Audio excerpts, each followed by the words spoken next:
Hey family, this is your boy Sean Holland with SeanWorldwide.com. It's a happy day. I want to thank you for the weather.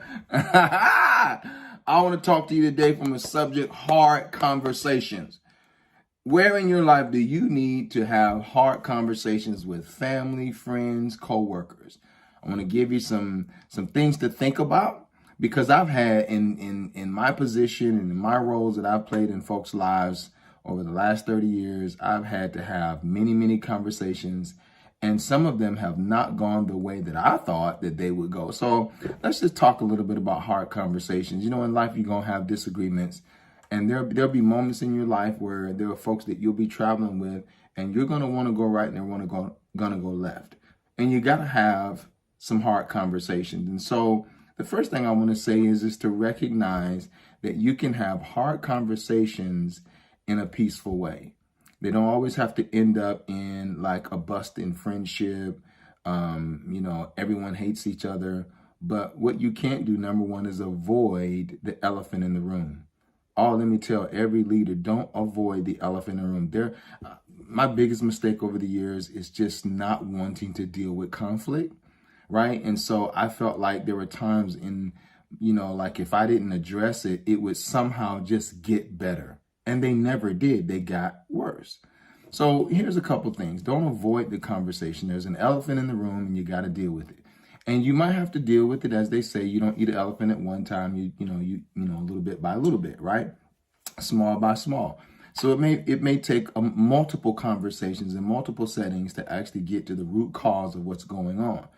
So that's number one. Recognize the elephant in the room and be adult enough and mature enough to address it. The second thing is to go in with like a high goal. Like, I didn't always do this, like go in thinking that my end result is reconciliation. In other words, I want to go into having this conversation with us walking out being closer, having more understanding, right?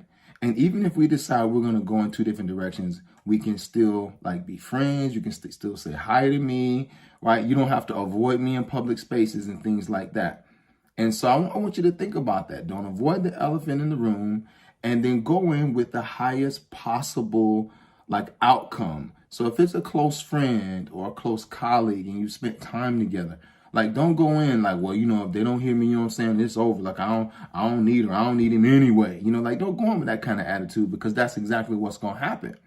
But go in thinking, whatever needs to happen for us to be closer and to have more understanding, that's the end result. And state that the purpose of this conversation is for this end. That when we walk out, we're hugging, we're high-fiving, we're moving forward. The third thing that I want to talk about is like be aware of your own hypersensitivities. Where are you most offended in life? Like some people have a very I say they have their meter for respect. Like you're serious about feeling and being respected. And so be aware of your hypersensitivities, or just where are you sensitive? But more so like hypersensitive. I want to really highlight that, where if someone says something, that's your go-to, like you're offended in that particular area. You've not healed, you're still healing. There's some things going on inside of you. Be aware of that maybe that person stepped in that area where you're really sensitive and they didn't know it, right? It was like a heart mind. They stepped on it and just blew you up on the inside, and you're furious. How could they do me this way? How could they say that to me?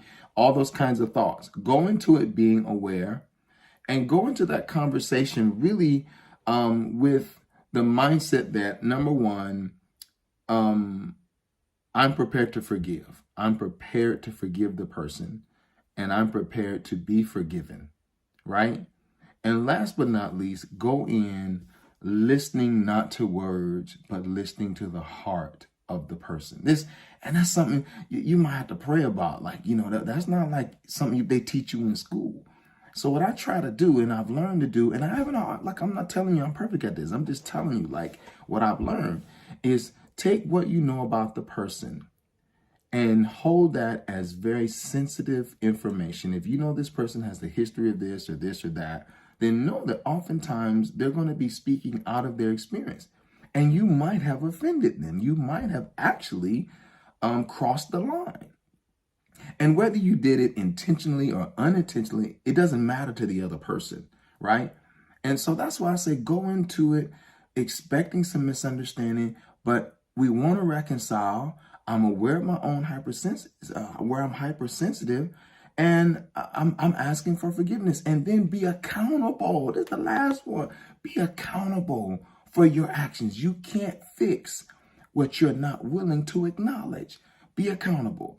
And so people don't always like apologies, but it's appropriate to say, I'm sorry. Just even if they say, I've had people say, well, I don't, sorry don't change anything. Sorry don't change anything, but I want to first acknowledge the wrong, acknowledge the harm.